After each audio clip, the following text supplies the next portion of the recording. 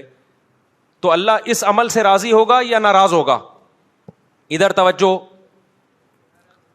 بھائی, آپ اگر نکاح نہیں کریں گے تو لڑکی جاب پہ مجبور ہوگی نا, اور کریں گے تو ذمہ داری کون اٹھائے گا؟ آپ. تو شریعت کیا چاہتی ہے, وہ جاب کرے یا آپ ذمہ داری اٹھائیں؟ آپ ذمہ داری. تو جب آپ اللہ کے حکم پر عمل کریں گے اللہ کی چاہت پہ, تو اللہ کی بھی مدد ہوگی کہ نہیں ہوگی؟ اللہ اس کام پہ مدد کرے گا جس سے وہ ناراض ہوتا ہے, یا اس کام پہ مدد کرے گا جس سے وہ خوش ہوتا ہے؟ تو خوش اس کام سے ہوتا ہے. تو میں اپنا بتا رہا تھا کہ ہمارے اوپر بھی بڑے بڑے حالات آئے ہیں, تو لوگوں نے مشورہ دیا آپ اپنی وائف کو کہہ دیں کہیں جاب کر لیں. میں نے کہا بھائی ہم روکھا کھا لیں گے, قحط سے مر جائیں گے, انشاءاللہ یہ کام نہیں کریں گے. جو ہے میری جیب میں جو کچھ ہے, میری بیگم بھی وہی کھائے گی, میرا بچہ بھی وہی کھائے گا. میں اگر بھوکا سوؤں گا تو یہ بھی بھوکے سوئیں گے, میں اگر پیٹ بھروں گا تو یہ بھی پیٹ بھریں گے. کمانے نہیں دینا ہم نے, ایسی کی تیسی. بھائی جاؤ. نہیں آئی بات. لوگ کہتے ہیں ایکچولی گزارا نہیں ہوتا. ایکچولی ہمارا تو ہو گیا بھائی گزارا. آپ کہہ سکتے ہو اب ہو رہا ہے نا, او بھائی ہمارا ماضی اٹھا کے دیکھو, ٹھیک ہے نا, اس وقت بھی ہو رہا تھا, اب بھی ہو رہا ہے. جب وسائل ہوتے ہیں تو بھی ہو رہا ہے, وسائل نہیں تھے تو بھی ہو رہا تھا. بچے بھی اسپیڈ سے بڑے ہو رہے ہیں, اور ہمیں تو بچے اتنے اچھے لگتے ہیں, ہمارا دل ہی نہیں چاہتا کہ یہ بڑے ہوں. کیا خیال ہے بھائی؟ بڑے ہو کے پتہ نہیں کیا نکلے ہوئے یار, وہ فرما بردار نکلے. نوح علیہ السلام کا بیٹا نافرمان نکلا تھا, تو ہم کس کھیت کی مولی ہیں؟ یہ کوئی نہیں تربیت 100% کر سکتا بھائی. وہ تو اپنی بچہ جب تک بچہ ہے تو وہ لوگ کہتے ہیں بچے بوجھ ہیں. بچے بوجھ نہیں, بڑے بوجھ ہیں. ہم لوگ بوجھ ہیں اس دھرتی پہ, سمجھ رہے ہو؟ بچہ تو انٹرٹینمنٹ ہے بھائی, سمجھتا نہیں ہے نا بات کو. جب نہیں پڑھے گا رات کو تو کیسے سمجھے گا بات کو؟ تو اس لیے نکاح کر لے کسی غریب سے. جو بھائی نے پرچی پوچھی ہے نا, کر لو شادی. اگر آپ کو اچھی لگ رہی ہے شادی کرو, اللہ پہ توکل کرو. جب بیگم کے کھانے کو کچھ نہیں ہے تو بولو بھائی تیرا ابا بھی صبح کمانے کو نکلتا تھا, میں بھی نکلوں گا. اللہ نے چاہا تو جیسے تیرا ابا تجھے کچھ نہ کچھ کھلا ہی دیتا تھا نا, ورنہ تو مر جاتی نا اب تک, یا بڑی نہ ہوتی. تو ہم بھی کوشش کریں گے بیگم کچھ کھلا دیں.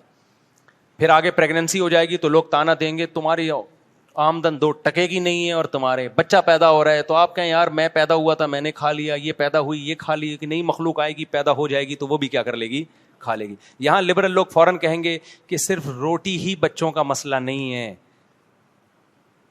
اور بھی بہت سارے خرچے ہیں. اور کمال کی بات ہے, یہ تانا وہ لوگ دے رہے ہوتے ہیں جن پہ پاس عیاشیوں کی کمی نہیں ہوتی, اتنا پیسہ ہوتا ہے, وہ یہ بات کر کے نسل روک رہے ہوتے ہیں.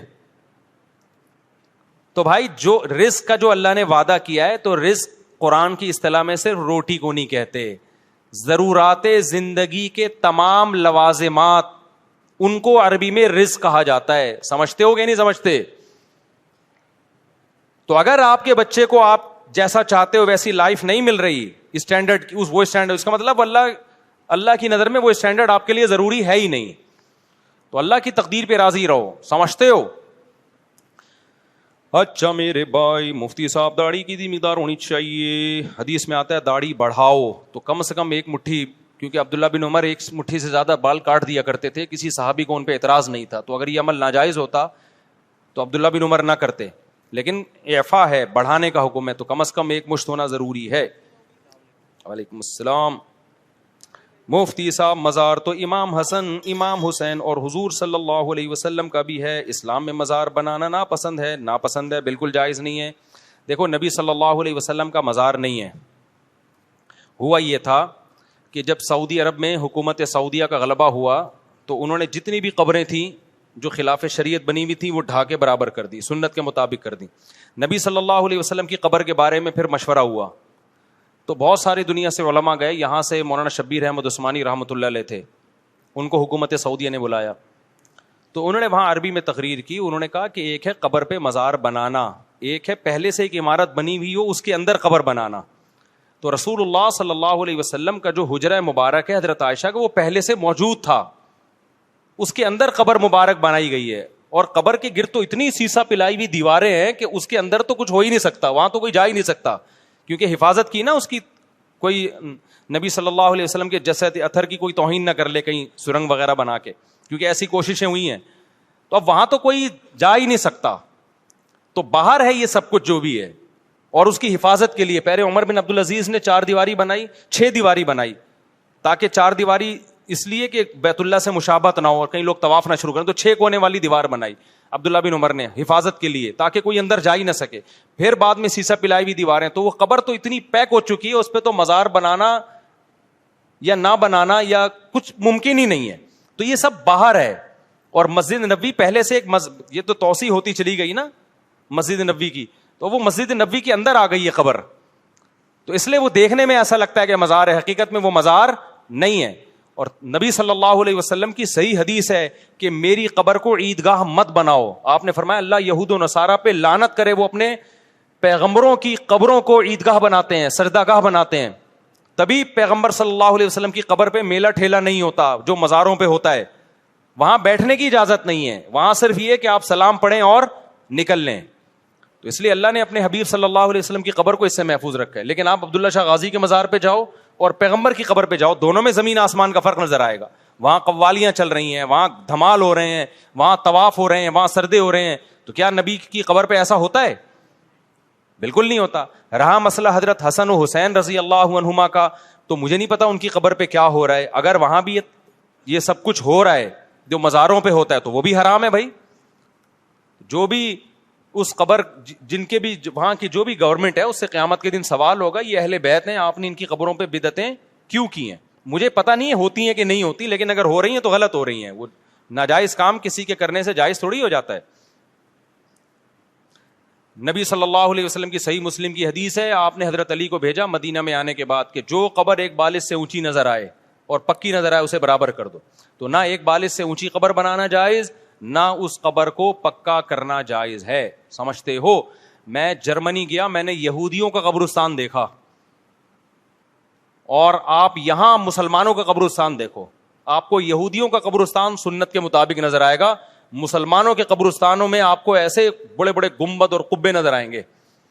سمجھتے ہو؟ مفتی صاحب اگر 3 جمعہ چھوڑ دیں تو کیا کوئی شخص کافر ہو جاتا ہے؟ حدیث میں آتا ہے جو 3 جمعہ چھوڑ دے وہ کافر ہے. حدیث کا مطلب ہے کہ اس کے دل پہ اللہ مہر لگا دیتے ہیں, کیونکہ مسلمان جیسا بھی ہو جمعہ نہیں چھوڑتا کبھی بھی.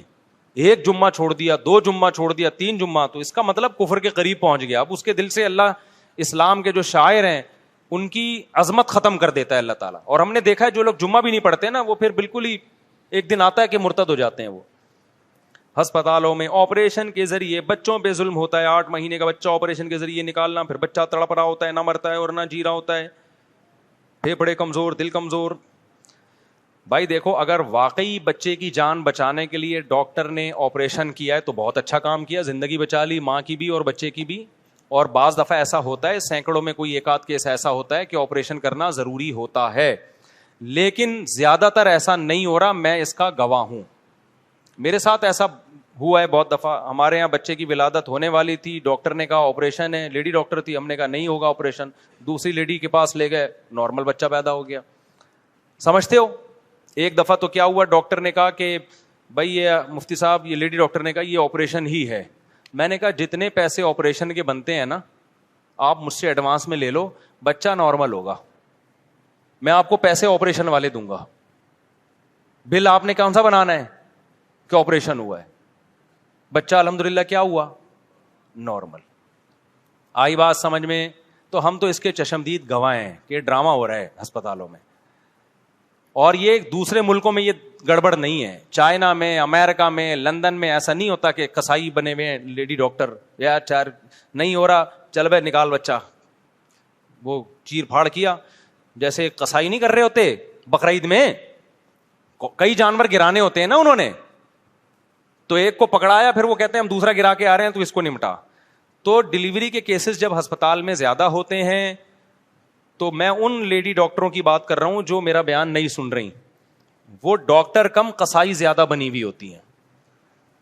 2 وجہ سے آپریشن زیادہ کرتی ہیں گائنی کی ڈاکٹریں, اس میں تو اب میل ڈاکٹرز بھی بہت آ گئے ہیں. ایک ٹائم شارٹ ہے ہمارے پاس, کیونکہ نیچرل جب ڈلیوری ہوتی ہے تو وہ ڈاکٹر کی مرضی پہ نہیں ہوتی, وہ خدا کی مرضی پہ ہوتی ہے. سمجھتے ہو کہ نہیں سمجھتے؟ جب اللہ چاہے گا تو بچہ دنیا میں آئے گا, ٹھیک ہے نا. اب اس میں ایک ہفتہ ڈیلے بھی ہو سکتا ہے, 15 دن ڈیلے بھی ہو سکتا ہے, بعض دفعہ وقت سے 15 دن پہلے بھی ہو سکتا ہے جو ڈاکٹر نے. اب ڈاکٹر انگیج رہتی ہے اس میں, ڈاکٹر کہتی ہے یار یہ بڑی ٹینشن والا کام ہے, میں نے ڈیٹ دی ہے 5 دسمبر فار ایگزامپل, 5 دسمبر کو ہی اس کو آنا ہے, میں نے اپنا ٹائم, میں نے سلاٹ خالی کیا اس کے لیے, نہیں آ رہا اپنی مرضی سے, چل بھائی ٹھڑک ٹھڑک یہ گاڑا نکالا سیا چل بھائی.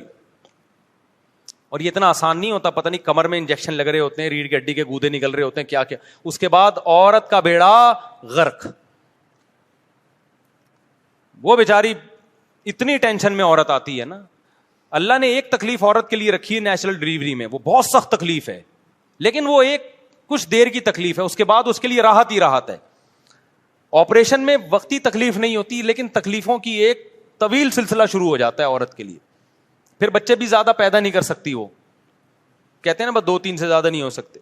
ایک تو یہ وجہ ہے. دوسری وجہ یہ ہے کہ ہسپتالوں نے ڈاکٹروں کو یہ ٹھیکہ دیا ہوا ہوتا ہے کہ ہم نے سال میں اتنی ارننگ کرنی ہے اور یہ آپ کے ہاتھ میں ہے. تو آپریشن میں بل زیادہ بنتا ہے, پیسے زیادہ آتے ہیں, تو آپ کو کیا پاکستان میں ایمانداری چل رہی ہے کیا ہے بھائی؟ تو بھائی ظاہر ہے 2 نمبر ڈاکٹر بھی ہیں, 1 نمبر بھی ہیں, تو یہ گائنی میں یہ بڑی بدماشیاں ہو رہی ہیں, ہمارے بہت دفعہ کے تجربے ہیں. تو اس لیے جب بھی بیگم کو کوئی ڈلیوری کا مسئلہ ہو تو پہلے یہ تحقیق کرو کہ گائنی کی یہ ڈاکٹر کے پاس جتنے کیس آئے ہیں ان میں آپریشن کتنے ہوئے ہیں. پہلے اطمینان ہو جائے کہ یہ نارمل ڈلیوری کرتی ہے, پھر اس کے پاس لے کے جاؤ. پھر اگر وہ کوئی خدا نخواستہ کیس بگڑ جائے. اچھا بھی بتاتا ہوں میں. بہت سے لوگ جمعہ پڑھنے آئے ہیں, بھائی جمعہ ہو گیا ہے, میں نے اعلان کیا تھا کہ 11:15 بجے بیان شروع ہوا کرے گا, 1 بجے بیان ختم ہوگا, 1:15 بجے جمعے کی نماز کھڑی ہو جایا کرے گی. ہم نے واٹس ایپ پہ بھی گھمایا, ادھر بھی اعلان لکھ دیا, ہر جگہ پھیلا دیا, تو اس لیے جمعہ ہو گیا. اب ہم گریوی چل رہی ہے یہ جمعے کے بعد, 2-4 منٹ میں گریوی ختم کرتا ہوں, ٹھیک ہے. آئندہ سے جمعہ یہاں 1:15 بجے نماز کھڑی ہو جایا کرے گی, سمجھتے ہو. تو اس لیے جب بھی کوئی ایسا پریگنینسی کا مسئلہ ہو تو آپ نے ایسی ڈاکٹر تلاش کرنی ہے جس کے بارے میں رپورٹ ہو کہ یہ آپریشن نہیں کرتی. اور اگر اللہ نے آپ کو مالی وسعت زیادہ دی ہے تو اس کے کان میں جا کے کہہ دو, ایسے کسی لیڈی ڈاکٹر کے کان میں کہو گے بیوی پکڑ کے کوٹ دے گی آپ کو, تو کان میں نہیں کہو, جیسے بھی کہنا ہے پرچی پہ لکھ کے دے دو اور بیگم کو دکھا دو یہ لکھ کے دے رہا ہوں, ورنہ قیامت تک شک کرتی رہے گی پتہ نہیں کیا لکھ کے دیا ہے. حقیقت بتاؤں آپ, قیامت تک شک کرتی رہے گی وہ. تو آپ اس کو بیگم کو بتا دو یہ لکھ کے دے رہا ہوں, اس کو بتا دو کہ بھائی آپ اگر اللہ نے آپ کو مالی وسعت دی ہے کہ آپ نارمل ڈلیوری کریں, ہم آپ کو پیسے زیادہ دے دیں گے. ہاں ہم نے اعلان کر دیا کہ جمعے کی نماز کے لیے نہ بیٹھے. اچھا میرے بھائی, آج کا احتجاج کیسا ہونا چاہیے؟ روڈوں کو بند کرنا چاہیے, نہیں جو گاڑی جلائیں گے ان کو منع کریں. بھائی نہیں, ایسے گاڑی کس بیس پہ جلا رہے ہو خدا کے بندو؟ تمہاری گاڑی کوئی احتجاج میں جلا دے, فضول بات ہے بالکل. روڈ ووڈ بھی بند نہ کرو, روڈوں کو بند کرنے سے بڑا نقصان ہوتا ہے. میں نے موتیں ہوتی دیکھی ہیں, کوئی ایمرجنسی ہے جا رہا ہے روڈ بند, مر گیا بےچارہ وہیں پہ, تو بڑے مسائل ہوتے ہیں. ہماری مسجد کے امام صاحب نے یہ ترتیب شروع کی ہے کہ جمعے کے دن بیان کے بعد اذان اور اس کے بعد خطبہ اور اس کے بعد جماعت, بیچ میں 4 سنت کے لیے ٹائم نہیں دیتے, غلط کرتے ہیں. 4 سنت کے لیے سنت موقدہ ہیں, یہ ٹائم دینا چاہیے امام صاحب کو. استاد یہ سوال یہ ہے کہ قصوروار مرد بھی ہوتا ہے لیکن حلالہ عورت کے ساتھ خاص کیوں ہے؟ 20 دفعہ جواب دے چکا ہوں میں. مرد نے 3 طلاقیں دیں تو آج بھی بیان میں نے اس کو بتایا, تو اسلام مرد کو سزا دے رہا ہے کہ اب یہ تمہارے ہاتھ سے نکل گئی ہے, تم جذباتی ہو, تم غصے میں 3 دے سکتے ہو, غصے میں تم چاقو بھی مار سکتے ہو, تمہیں اپنی زبان پہ غصے میں کنٹرول نہیں. اور حقیقت یہ جس آدمی کو کنٹرول نہیں وہ گھر بسا بھی نہیں سکتا. تو اب عورت کو پابند تھوڑی کیا کہ تم حلالہ کر کے واپس آؤ. اسلام تو کہہ رہا ہے جاؤ بس چھٹی ہو گئی تمہاری, کہیں اور شادی کرو تم. اب آپ کہتے ہیں بیچاری کہاں شادی کرے, پہلی اتنی مشکل سے ہوئی تھی. تو یہ اسلام کا قصور نہیں ہے, یہ کلچر کا قصور ہے. کلچر میں 2-3 شادیوں کا رواج نہیں ہے, جس کی وجہ سے کنواریوں کی آسان سے نہیں ہو رہی, تو اس طلاق یافتہ کی آسانی سے کہاں سے ہوگی؟ صحابہ کے دور میں مرد نے 3 طلاقیں دی تو عورت کو 20 رشتے ملتے تھے, اس سے پہلے سے اچھے مل رہے ہوتے تھے. کتنے واقعات ہیں. تو اب اگر عورت کا گھر تباہ ہو رہا ہے تو اسلام کا قصور نہیں ہے, ہمارا قصور ہے کہ ہم نے 3 طلاقوں والا قانون اسلام سے لے لیا, اور طلاق والا قانون ہم نے اسلام کا لیا, اور شادی کتنی کرنی ہے یہ والا ہم نے ہندوؤں سے لے لیا. تو ایڈجسٹ ہی نہیں ہو رہے ہیں وہ آپس میں. تو اسلام جب 3 طلاق کو 3 کہتا ہے تو زیادہ شادیوں کی بھی اجازت دیتا ہے تاکہ عورت کے لیے رشتوں کی کمی نہ ہو. اب یہ نہیں کہ طلاق کو چینج کر دیں, بلکہ اپنے آپ کو چینج کرے, شادیوں پہ سیٹ ہو جائیں آ کے. میں جو شادی کرتا ہوں میرا دماغ نہیں خراب ہے میرے بھائی. سوسائٹی میں تباہ کاریاں دیکھ رہا ہوں میں, عورت کو برباد ہوتے ہوئے دیکھ رہا ہوں میں, تو میرا کوئی کھوپڑی خراب نہیں ہے. مجھے کیا اس سے کہ آپ شادی کرو نہ کرو, میری تو ہو گئی ہیں اور کیا. پھر بھی اگر میں کہہ رہا ہوں تو پھر آپ کے لیے کہہ رہا ہوں, میں اپنے لیے نہیں کہہ رہا, عورت کے لیے, عورت کے فائدے میں کہہ رہا ہوں. دیکھو شادیاں اگر عیاشی ہوتی تو انگریز کرتا نا, عیاشی کا شوق انگریز کو آپ سے زیادہ ہے. اس کو پتا ہے بھائی ایک کر کے وہ 50 سال میں ایک کر رہے ہوتے ہیں, کہہ رہے ہیں ابھی سے باؤنڈ نہ کرو اپنے آپ کو, اور میں آپ کو بالغ ہوتے ہی 4 شادیوں کی ترغیب دے رہا ہوں. تو یہ عیاشی تھوڑی ہے, یہ تو آپ کو پھنسا رہا ہوں میں. عیاشی عورت کی ہے, عورت کی عیاشی ہے کہ اس کو ٹائم پہ اچھے سے اچھا رشتہ ملے گا. کیونکہ آپ جب نکاح کا پیغام بھیجو گے تو عورت مجبور نہیں ہوگی آپ کی دوسری بیوی بنے, وہ کہے گی میں آپ سے اچھے کو دیکھوں گی. تو پھر غریب لڑکیاں بہت اونچے گھرانوں میں شادی ہو کے جائیں گی, کیونکہ عورت ترجیح دیتی ہے زیادہ مالدار کو. تو جب مالدار بھی کرے گا غریب بھی کرے گا تو پھر عورت ترجیح کس کو دے گی؟ اب دیکھو یہ غریب نے ایک پرچی دی نا کہ انتہائی غریب گھرانہ ہے جس میں میرے پاس تو کچھ ہے ہی نہیں, وہ غریب ابا راضی ہو گئے. وہ کیوں راضی ہو گئے اس غریب کو دینے پر؟ ان کو پتا ہے یار میں اس سے بھی زیادہ غریب ہوں. لیکن اب 4 شادیوں کا رواج ہوگا نا تو اس غریب لڑکی کی طرف اس پرچی والے کا پیغام نہیں جائے گا, اس کی طرف بڑے مالداروں کے پیغام جائیں گے, کیونکہ دوسری کے لیے پھر رشتہ ملے گا نہیں ان کو اتنے آرام سے. تو بڑے مالداروں کے پیغام جائیں گے, یار ہم کریں گے. تو باپ کس کو دے گا؟ جب زیادہ شادیوں کا رواج تھا نا اسلامک سوسائٹی میں, تو غریب گھرانے کی لڑکیاں بڑے کروڑ پتی گھرانوں میں جایا کرتی تھیں, عیش کرتی تھیں. اب جب سے یہ رواج ختم ہو گیا ہے تو مالدار گھرانوں کی لڑکیاں غریبوں میں جا رہی ہیں. اور یہ بھی بغیرتی الحمدللہ بہت زیادہ ہونے, یہ الحمدللہ میں نے تنزیہ کہا ہے کہ غریب آدمی کے پاس مالدار خوبصورت لڑکی گئی, اس نے یوٹیوب کے ذریعے بیوی کو کیش کرا کے پیسہ کمایا, دبا کے نوٹ چھاپے اس نے. یعنی آدمی کے پاس کچھ تھا ہی نہیں, بیوی خوبصورت مل گئی, اب یوٹیوب پہ اپنی بیوی دکھا کے نیم برہنہ کپڑوں میں کس کے نام کا پیسہ کما رہا ہے؟ بیگم کے نام کا پیسہ کما رہا ہے. اب آپ مجھے بتاؤ, جس دن بیگم کی کھوپڑی گھوم گئی, یہ تو کبھی بیگم کو نہیں چھوڑے گا. اس کو پتا ہے میں نے بیگم چھوڑی میں نے, یوٹیوب مجھے چھوڑ دے گا.